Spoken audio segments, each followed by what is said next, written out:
Picture a boomtown at the heart of the gold rush, miners chasing fortune, tents rising overnight, hope thick in the air. This was Mormon Island. In the mid-19th century, the settlement thrived. Gold pulled from riverbeds, businesses lining dusty streets, ambition everywhere. It looked unstoppable. But gold didn't run out. Time did something else. In the 1950s, a massive federal project reshaped the region, Folsom Lake. To create the reservoir, the valley had to flood. And Mormon Island stood directly in its path. No fire, no collapse, just rising water. Street by street, foundation by foundation, the town disappeared beneath the surface. Today, Mormon Island rests below the lake, California's version of Atlantis.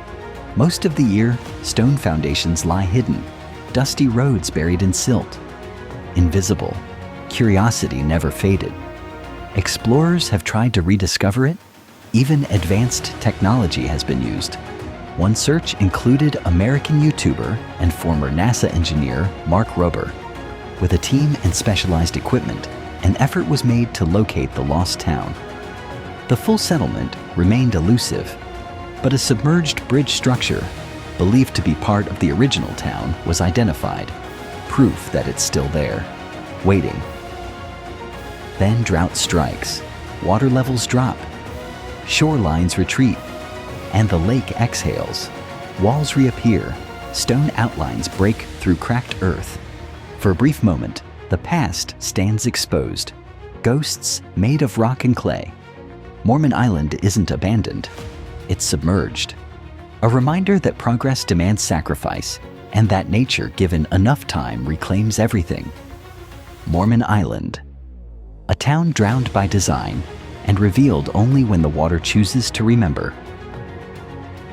Farther east, deep in the Nevada desert, lies a town erased by ambition. St. Thomas, founded in 1865, a rugged frontier settlement, pioneers carving out survival along the Colorado River. Isolated, resilient, built to endure the desert. Then came one of America's greatest engineering feats, Hoover Dam. Concrete poured at unprecedented scale, a river restrained, power generated, progress advancing. But reservoirs demand sacrifice. In the 1930s, residents faced a choice: leave or be submerged. As Lake Mead began to fill, water crept closer. Homes emptied, doors locked for the last time, streets surrendered quietly. By 1938, the town vanished, entirely beneath the surface. For decades, St. Thomas became a submerged memory, an underwater legend few could see. Then the story reversed. Climate change, extreme drought. Lake Mead began to shrink. Water lines retreated year after year.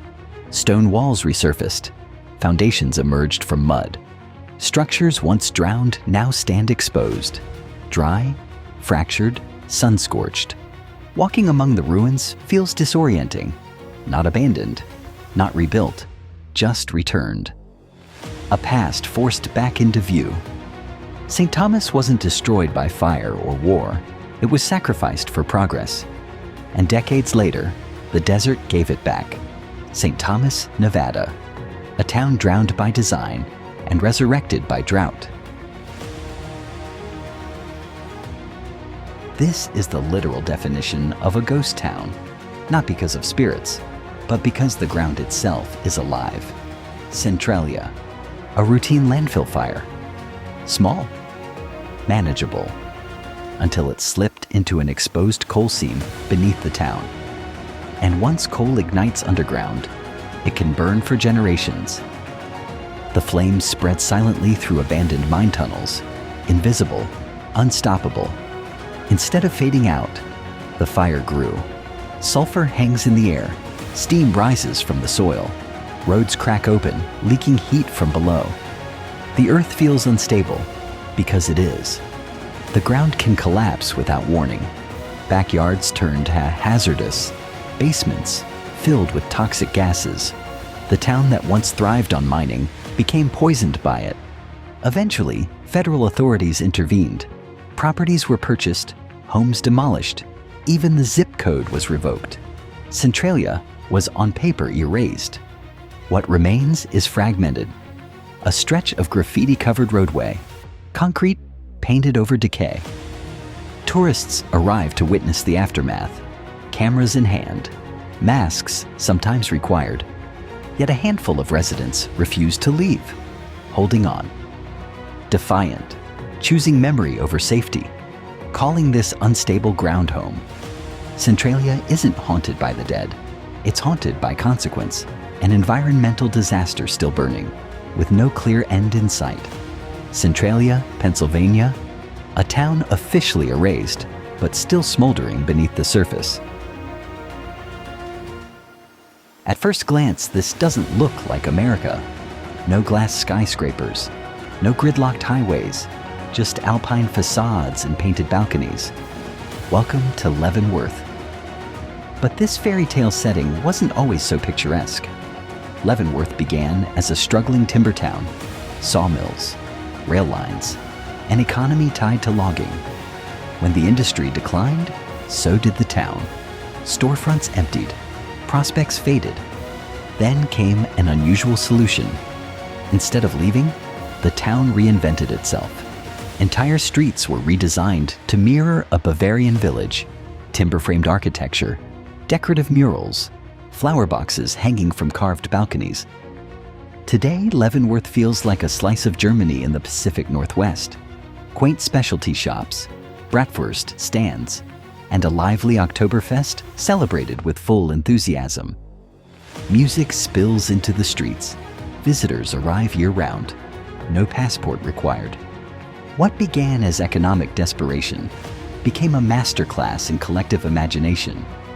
An entire community agreed to change its identity, visually, culturally, commercially. And it worked. Tourism flourished, businesses reopened. The town didn't just survive, it transformed. Leavenworth stands as proof. A town's destiny isn't always dictated by decline. Sometimes, reinvention is enough. Leavenworth, Washington, a Bavarian dream built in the heart of America. Some towns are built on industry, others are built on mystery. Roswell, a name forever linked to one word, UFO. It began in 1947. Something fell from the sky. Debris scattered across the desert outside town. The military responded quickly. A statement followed, a weather balloon, case closed. But rumors refused to settle. Witnesses spoke, stories shifted, whispers grew louder. What if it wasn't a balloon? What if it was something else? Something not from here. And just like that, Roswell changed. Conspiracies spread nationwide. Speculation fueled late-night radio. An ordinary desert town became ground zero for extraterrestrial lore. Today, the town leans into the legend. International UFO Museum and Research Center, alien-themed storefronts, souvenir shops glowing neon green, streetlights shaped like extraterrestrial heads. The unknown turned into identity. Every summer, the Roswell UFO Festival draws thousands. Costumes, parades, believers and skeptics standing side by side, chasing the echo of a crash that may or may not have happened the way it was first reported. Was it a classified experiment? A misunderstanding? Or something far beyond explanation? The truth remains suspended somewhere between fact and folklore. Roswell, New Mexico, where mystery isn't denied, it's celebrated. Hidden among California's coastal hills sits a town that feels oceans away. Solvang, a small slice of Denmark in the heart of America. Founded in the early 20th century by Danish immigrants, Solvang began as a vision. A new home in a new land, without losing the spirit of the old one. Traditions carried across the Atlantic. Architecture rebuilt from memory. Identity preserved through design. Today, the streets tell that story. Danish-style facades, steep, Decorative rooftops, carved wooden window frames painted in bright colors, windmills turning steadily in the town center. Bakeries line the sidewalks, buttery Copenhagen pastries, fresh cinnamon bread cooling by the window, the air filled with sugar, spice, and coffee. Every corner feels lifted from a Hans Christian Andersen tale. Charming, storybook, intentionally nostalgic. But Solvang isn't just aesthetic, it's cultural continuity. Festivals celebrating Danish heritage, generations maintaining language, recipes, and customs. A community that chose preservation over assimilation. Beneath bright California sunlight, a different rhythm plays. European roots anchored in American soil. Solvang stands as proof. Heritage doesn't have to fade with distance. It can be rebuilt, reimagined, and kept alive. Solvang, California, where Denmark never really left. From the whispering desert of New Mexico, the journey continues into West Texas. Marfa, a small town surrounded by miles of open sky. By day, the sun dominates, relentless heat, horizons that never seem to end, silence stretching as far as the land itself. But Marfa exists in two worlds. The first is deliberate, intentional, modern art rising from barren ground. Artists from around the globe have transformed to this remote outpost. Industrial buildings repurposed as galleries. Massive desert installations standing alone against the wind. Conceptual works that challenge space, scale, and perception. The desert became an open-air canvas. Then darkness falls, and the second world awakens. On the horizon, lights appear. Small, distant, moving. Known as the Marfa lights. They hover, they flicker. Sometimes they split, sometimes they vanish. Explanations have been offered. Atmospheric reflections, car headlights refracted across layers of hot and cold air, natural gases igniting. But certainty remains out of reach. Witnesses continue to gather at viewing platforms, cameras ready, eyes fixed on the distance, waiting. Marfa balances contradiction, concrete and canvas by day, mystery and motion by night. A town where modern expression meets something older and perhaps unknowable. Marfa, Texas, where art is visible and the unexplained still glows in the dark. In the wind-blown landscapes of the American Southwest, one town stands between ancient memory and modern mystery. Taos, quiet, unassuming, layered with time. At its heart lies Taos Pueblo, a 1,000-year-old adobe village, still inhabited, still standing. Sun-baked clay rising from the desert floor. Not a reconstruction, not a museum piece, a living community. These structures are more than architecture. They are continuity. Generations building upon foundations laid centuries ago. Culture preserved in earth and straw. Proof that endurance can be quiet and still powerful. But Taos carries another story, one without stone, without visible form. For years, some residents have reported hearing it, a low-frequency humming sound, persistent, untraceable. It's called the Taos hum. Not everyone hears it. Only a small percentage of people claim to detect the vibration. A faint droning, like an engine idling far away, but with no engine in sight. Researchers arrived, acoustic experts, engineers. Investigations were launched, measurements taken, explanations proposed. Industrial noise, psychological perception, environmental factors, none definitive. The source remains unidentified. No single answer. No confirmed origin. Just a mystery woven into the landscape. In Taos, ancient walls stand firm. History feels grounded. But beneath the stillness, something hums. Unresolved. Unexplained. Taos, New Mexico, where the past stands solid and the present vibrates with questions. In western New York, there's a town devoted to something unseen. Lily Dale. Not a resort, not a retirement village, but a spiritual preserve. Tucked along the calm edge of the lake, Lily Dale feels peaceful at first glance. Small homes, garden paths, wooden porches creaking in the breeze. But the atmosphere carries something different, intentional, focused. This community centers on spiritualism, the belief that communication with the dead is possible. Mediums gather here from across the world, not as visitors, as practitioners. Throughout the year, the town hosts sessions, private readings, public demonstrations, workshops exploring intuition and connection, lectures that blend philosophy, faith, and the paranormal. To believers, Lily Dale is sacred ground, a place of pilgrimage, a sanctuary where grief meets hope, where the boundary between life and death feels thinner than usual. Skeptics arrive too. Observers, anthropologists, curious travelers, not always convinced, but intrigued. Because here, what many consider extraordinary is treated as ordinary. Conversations about spirits unfold openly. Communication with the departed isn't whispered, it's scheduled, advertised, normalized. Lily Dale isn't hidden. It doesn't defend its identity. It lives it, quietly, consistently. Lily Dale, New York, where belief isn't debated, it's practiced.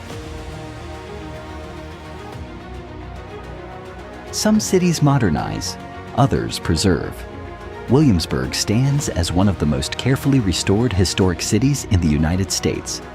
Once the capital of colonial Virginia, Williamsburg was the center of politics, debate, and revolution.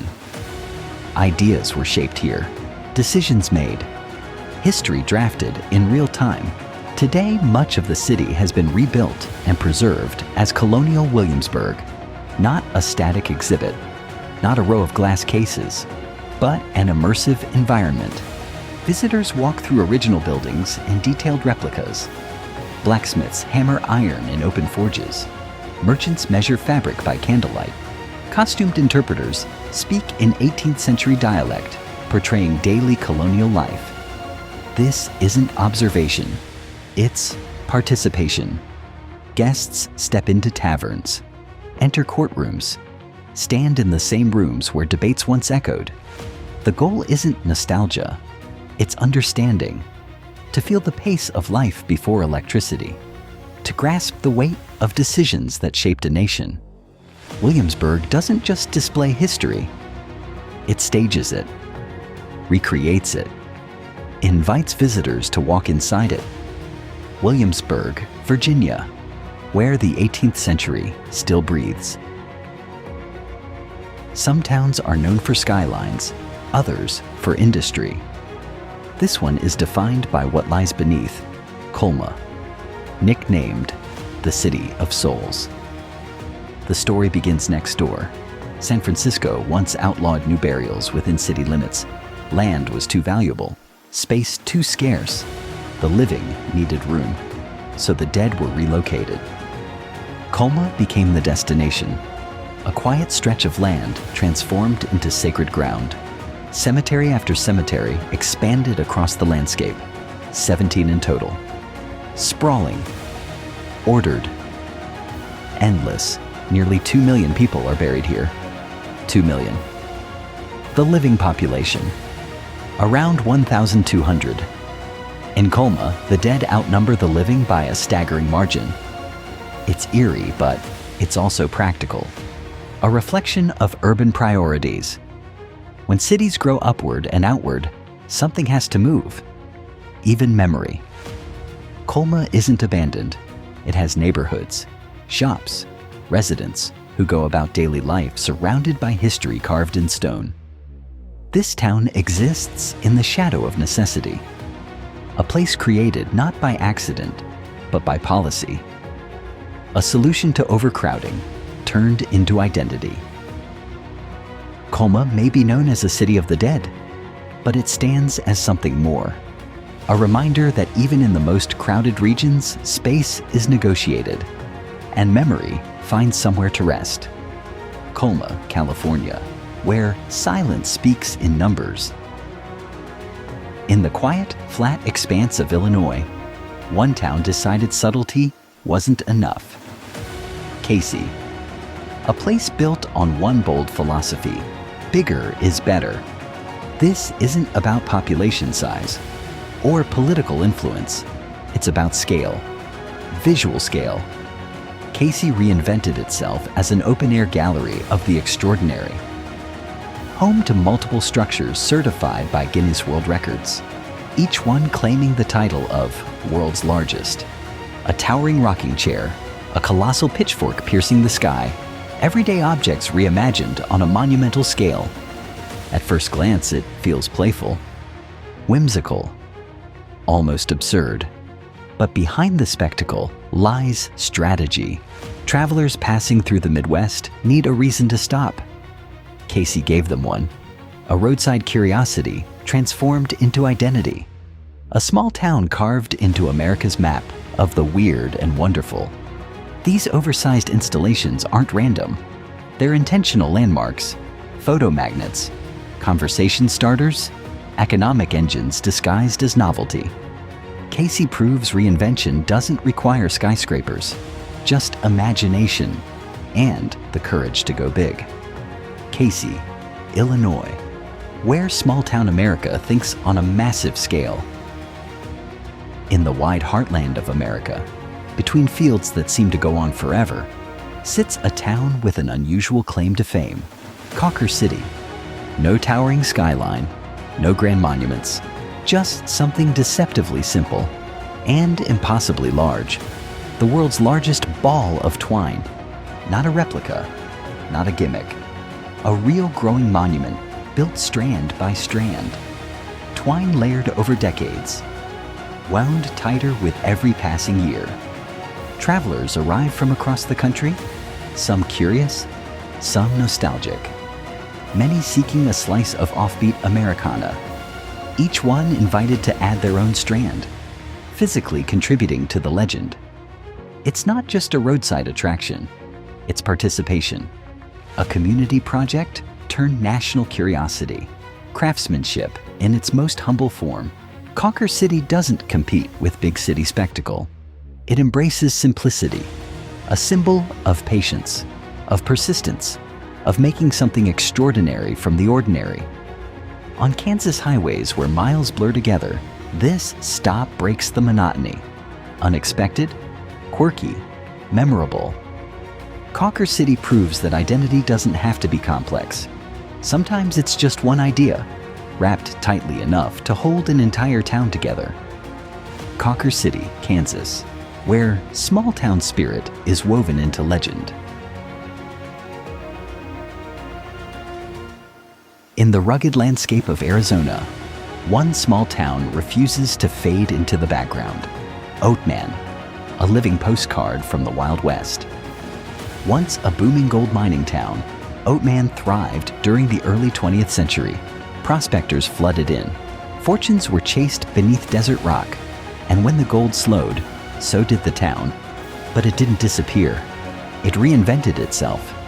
Today, Oatman delivers something rare: an authentic frontier atmosphere.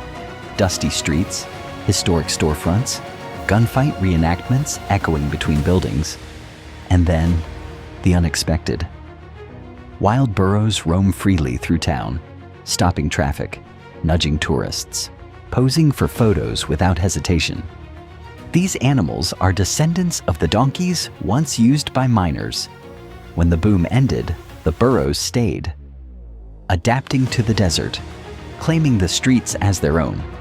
Though technically wild, they've become part of the town's rhythm. Visitors can feed them, interact with them, experience a rare blend of history and wildlife in one place. Oatman isn't polished. It isn't modernized beyond recognition. It leans into its rough edges, into its roots. In a region filled with ghost towns and forgotten mines, Oatman stands apart, alive, playful, unexpected. Oatman, Arizona, where the Wild West still walks the streets. In the California desert, there's a town that chose to erase the rulebook, Slab City. Often called the last lawless land in America, the name comes from what's left behind: concrete slabs, remnants of a former military base.